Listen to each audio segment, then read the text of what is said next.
Aqui, outra questão. Julgue os itens a seguir com base no direito penal. O fato de determinada conduta ser considerada crime somente se estiver como tal expressamente prevista na lei. Ênfase do princípio da anterioridade. Que sejam sancionadas condutas praticadas antes da vigência da norma excepcional ou temporária que as caracterize como crime. Então vamos lá. A questão é o seguinte: o fato de determinada conduta ser considerada crime somente se estiver como tal expressamente prevista em lei não impede. Então essa situação não impede, em decorrência do princípio da anterioridade, que sejam sancionadas condutas praticadas antes da vigência de norma excepcional ou temporária que as caracterize como tal. A situação é o seguinte: a questão trata do quê? Do princípio da anterioridade. E o que estabelece o princípio da anterioridade? No artigo 1º do Código Penal e o artigo 5º, inciso 39 da Constituição. Não há crime sem lei anterior que a defina, não há pena sem prévia cominação legal. Ele não impede, princípio da anterioridade, na obrigação da existência, determina que, princípio da anterioridade, na obrigação da existência de uma lei antes do fato, antes do cometimento de crime. Ou seja, primeiro, o Estado, através do processo legislativo, cria um crime, através de uma lei. Aprova, promulga e publica.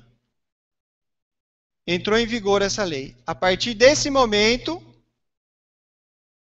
é que ela começa a ter vigência. Então, o princípio da anterioridade é isso. Você não pode punir o agente por fato praticado antes da vigência da lei. E quando se fala antes da vigência da lei, período da promulgação, da publicação até a entrada em vigor, o agente não pode ser punido. Então, a anterioridade é isso. A existência da lei tem que ser anterior ao fato. De modo que, se o agente comete um crime antes da vigência da lei, ele não responde por nada. É como se você tivesse uma linha. Aqui você tem a lei. Então, o princípio da anterioridade, ele fala o seguinte: só daqui para frente. Daqui para trás, não.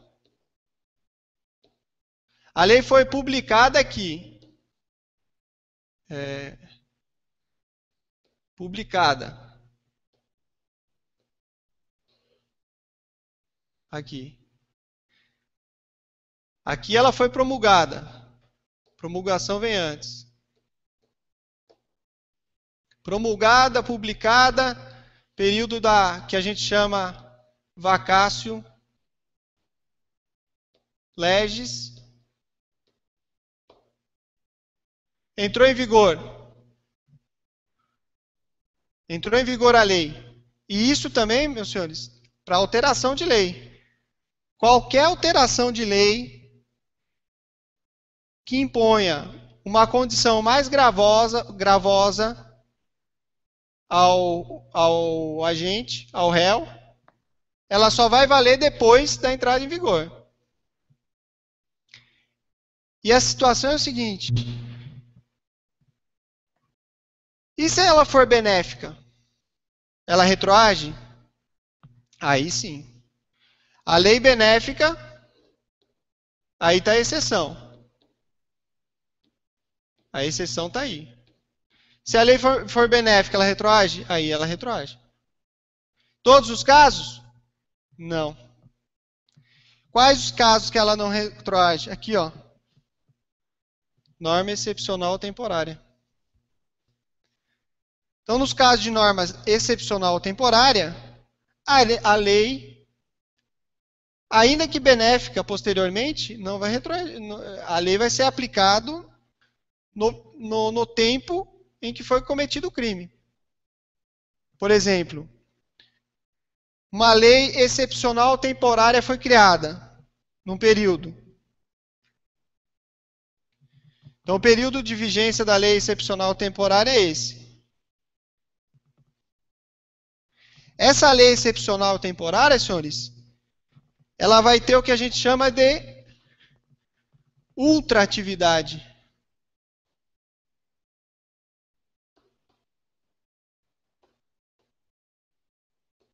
Ela vai ter ultratividade. Essa lei excepcional temporária, ela vai valer mesmo cessada o período que a lei determinou como vigente. Por exemplo, uma lei que determina o congelamento de preços e impõe um crime para os consumidores que violarem essa lei. Então, é uma lei excepcional, temporária, que foi criada para vigência, para ter vigor num período específico.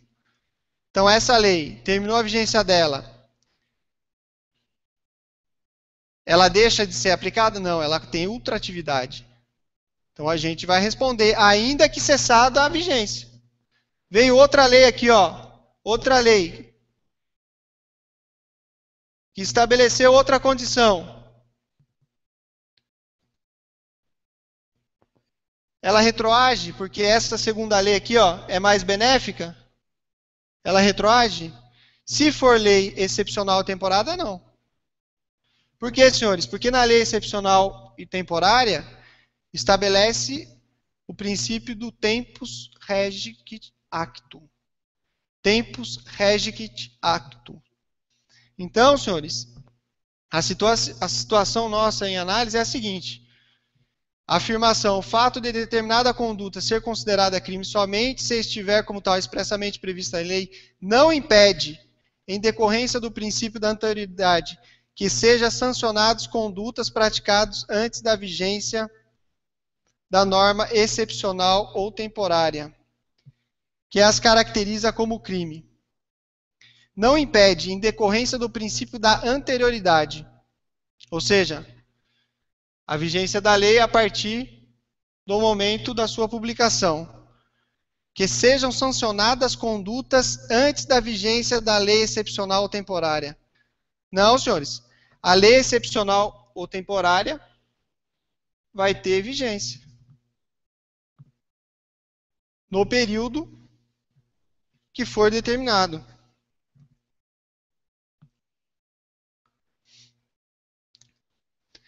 Então, senhores, a questão está errada diante do que determina o princípio da anterioridade. Estabelece o artigo 5º, inciso 35, e artigo 1º do Código Penal, a necessidade de lei prévia ao fato, cuja punição se pretende, produzindo efeitos a partir de sua entrada em vigor. Então, isso é o princípio da anterioridade. Não podendo retroagir, com a exceção, salvo em benefício do réu. Então vejam, senhores, artigo 1º do Código Penal estabelece: não há crime sem lei anterior que a defina. Não há pena sem prévia cominação legal. E o inciso 39 do artigo 5º da Constituição repete praticamente a mesma redação. Não há crime sem lei anterior que a defina, nem pena sem prévia cominação legal. E o artigo 40 da Constituição Federal estabelece o seguinte, senhores: a lei penal não retroagirá, salvo para beneficiar o réu. Então, são disposições de ordem constitucional que estabelecem os critérios do princípio da anterioridade. Que não haverá punição por fato antes de norma penal, princípio da anterioridade. E que a lei penal só retroagirá para beneficiar o réu. Então, esse é o entendimento consolidado. Senhores, esses dois artigos aqui, o 39 e o 40, ou incisos 39 e 40 da Constituição Federal, são liberdades públicas clássicas. São aqueles direitos, senhores, que têm por objetivo proteger o cidadão. Então, esses direitos são invioláveis, porque eles decorrem da proteção dos direitos e garantias individuais previstos no artigo 5º. Inclusive, senhores, com força de cláusula pétrea. Então, se uma lei hoje for promulgada contrariando essa determinação do princípio da anterioridade, essa lei será o quê? Ela será inconstitucional. Medida provisória. Não poderá ser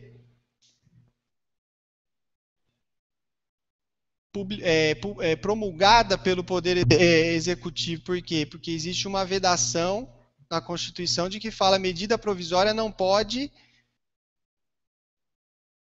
sobre matéria de direito penal. Não pode versar sobre matéria de direito penal. Então, medida provisória já está excluído de plano. E de lei delegada? Lei delegada também não. Por quê? Porque de lei delegada não pode versar sobre matéria do artigo 5º. Também está na Constituição Federal. Então, essa situação é o que a gente chama de liberdades públicas clássicas. São direitos que são garantias invioláveis do cidadão. Princípio da anterioridade.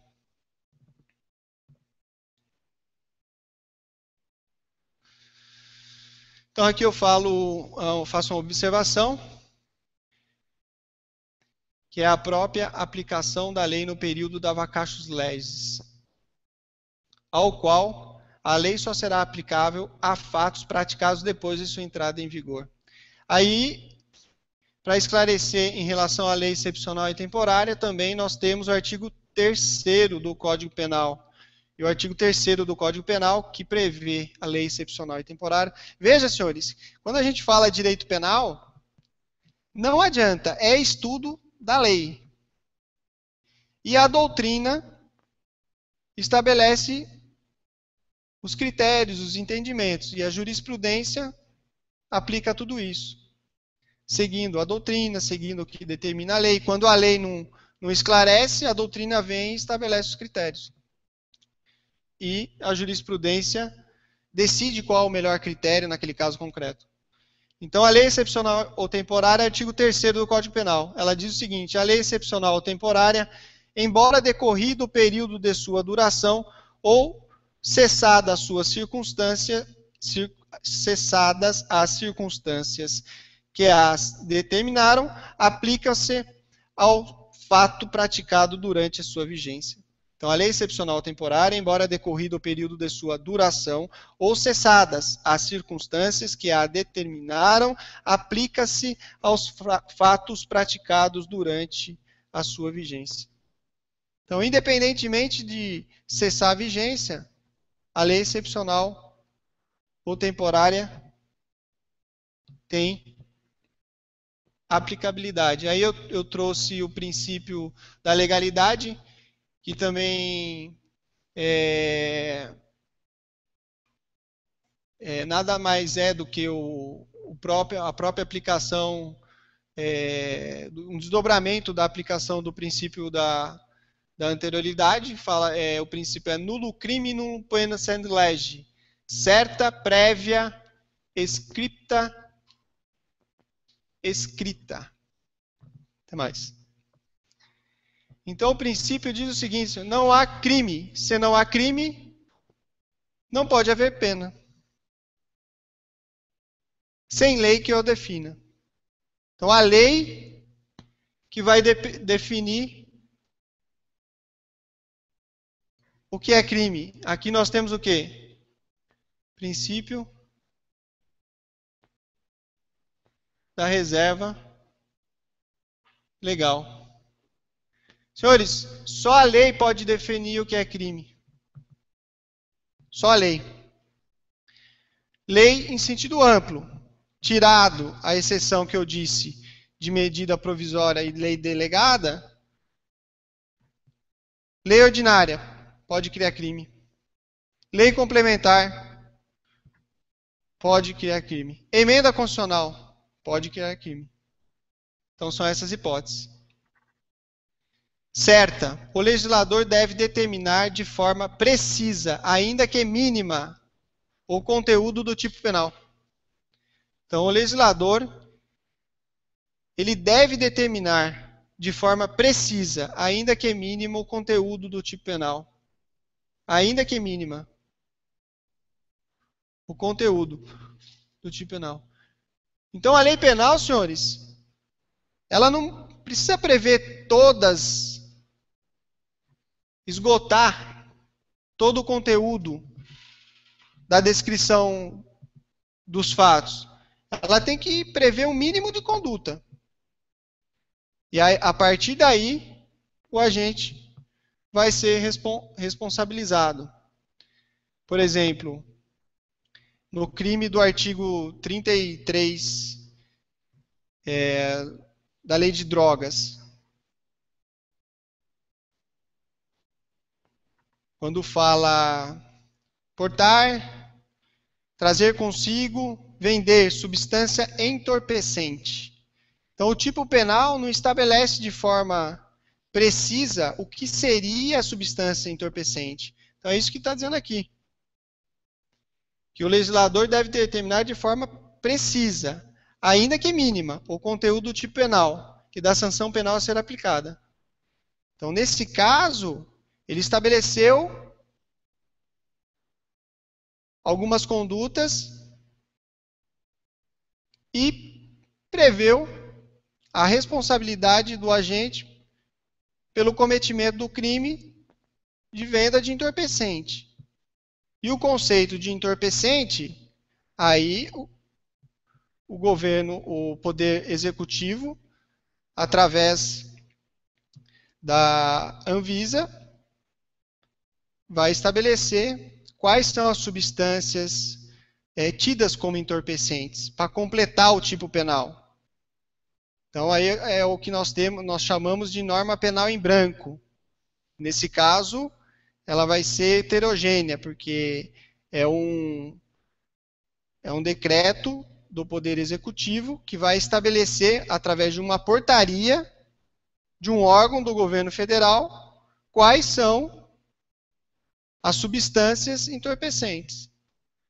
Então, se fala norma penal em branco homogênea. Heterogênea, porque é um outro órgão que estabelece, heterogênea. Também temos norma penal em branco homogênea. Aí, a situação, o conceito do tipo penal, a definição do tipo penal, em algum dos seus aspectos, está contido numa outra norma. Por exemplo, o conceito de tesouro. Então, o Código Civil estabelece o que é tesouro. Apropriação de tesouro. A pessoa achou o tesouro na propriedade. Aí passou 15 dias, se apropriou.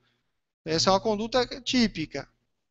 Então, e esse conceito do tipo de tesouro está no Código Civil. O Código Civil estabelece os critérios, o que é tesouro, etc. e tal. Conceito de funcionário público. Também. O Código Penal estabelece 327 o conceito de funcionário público. Uma outra norma penal completa o tipo. O ordenamento jurídico tem que ser analisado por um todo. Então, a norma tem que ser prévia. A definição do tipo penal deve ser anterior. Princípio da anterioridade na prática da conduta. Estricta. é vedada a interpretação extensiva da norma penal. Então, em relação à imposição de condutas, o aplicador do direito vai ficar restrito às condutas delimitadas no tipo penal.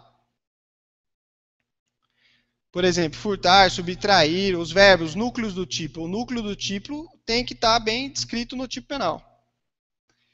E a norma scripta. Não se pode fundamentar ou agravar a punibilidade com o direito consuetudinário, com base no direito consuetudinário.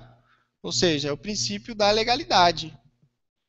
Somente a lei pode estabelecer condutas típicas que restringam o direito das pessoas.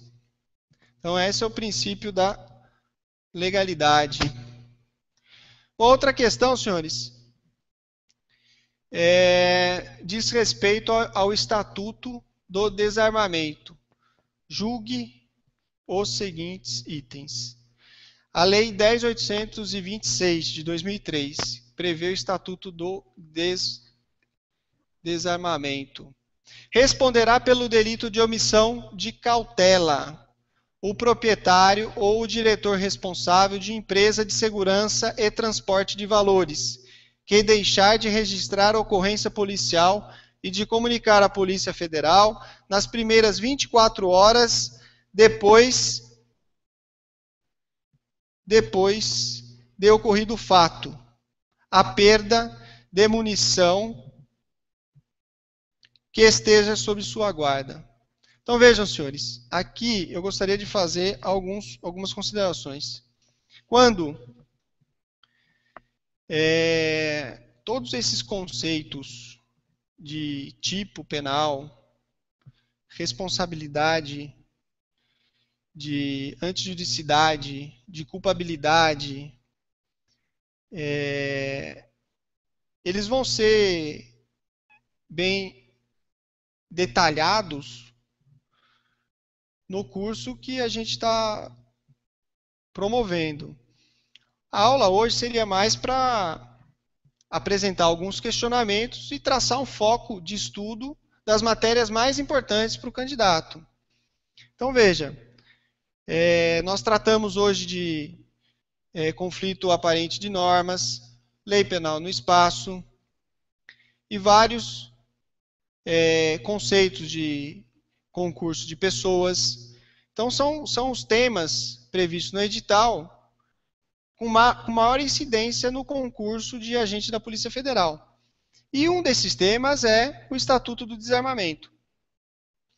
O raciocínio que eu quero ter com os senhores é o seguinte. Quando nós lemos uma questão dessa,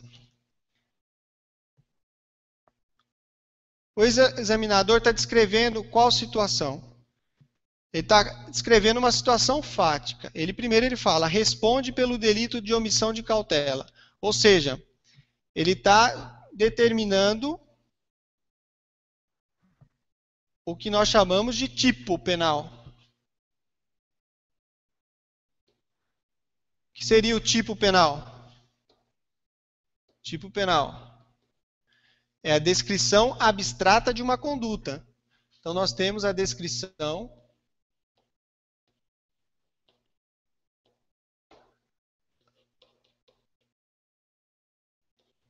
abstrata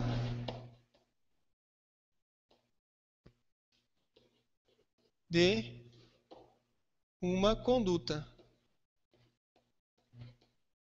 É isso que ele está falando. Responderá pelo delito. Tipo penal. De omissão de cautela, o proprietário ou o diretor responsável de empresa de segurança.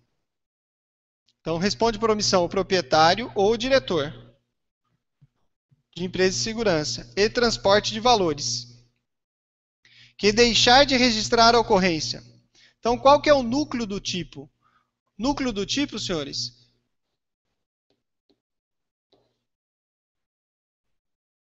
é o verbo. É o verbo que determina a ação. E nessa questão aí, responde diretor responsável de empresa de segurança e transporte de valores, que deixar de registrar. Conduta aqui. Esse é o verbo. Ocorrência policial. E também qual que é o outro verbo? De comunicar. A Polícia Federal, nas primeiras 24 horas, depois de ocorrido o fato. A perda de munição que esteja sob sua guarda. Então, o núcleo do tipo penal aí, senhores, é deixar de registrar e de comunicar à Polícia Federal. O que ele quer saber nessa questão é o seguinte: essa descrição fática, com o núcleo do tipo deixar de registrar e de comunicar, é delito de omissão de cautela? Essa situação. Para isso, nós temos que ter o conhecimento da lei. O Estatuto de Desarmamento prevê, na Lei 10.826/2003, omissão ou crime de omissão de cautela. Artigo 15 da lei. Omissão de cautela. Deixar de observar as cautelas necessárias para impedir que menor de 18 anos ou pessoa portadora de deficiência mental se apodere de arma de fogo que esteja sob sua posse ou de que seja de sua propriedade. Pena: detenção de 1 a 2 anos e multa. Aí o parágrafo 1º, senhores, prevê expressamente a nossa questão. Então, nas mesmas penas, incorre o proprietário ou o diretor. Proprietário, do jeitinho que está na questão. Ou o diretor responsável de empresa de segurança e transporte de valores, que, ao verbo, deixar de registrar ocorrência policial e de comunicar, ó, outro verbo aqui, núcleo do tipo, a Polícia Federal, perda, furto, roubo ou outras formas de extravio de arma de fogo, acessório ou munição, que esteja sob sua guarda, nas primeiras 24 horas depois do ocorrido fato. Veja, senhores, que no concurso de agente da Polícia Federal, muitas vezes, a questão traz o próprio tipo penal.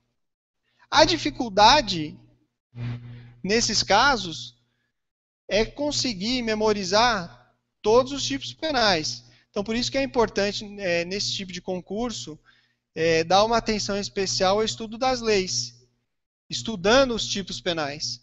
Porque é exatamente isso que eles vão cobrar. Então, como eu disse para os senhores há pouco, a intenção nossa é mostrar isso. Olha, a incidência de matérias que cai no concurso dos senhores de agente da polícia é essa. Eles vão pedir essa matéria. E no curso regular a gente vai trabalhar todos esses conceitos, novamente, de forma sistematizada, com mais detalhes.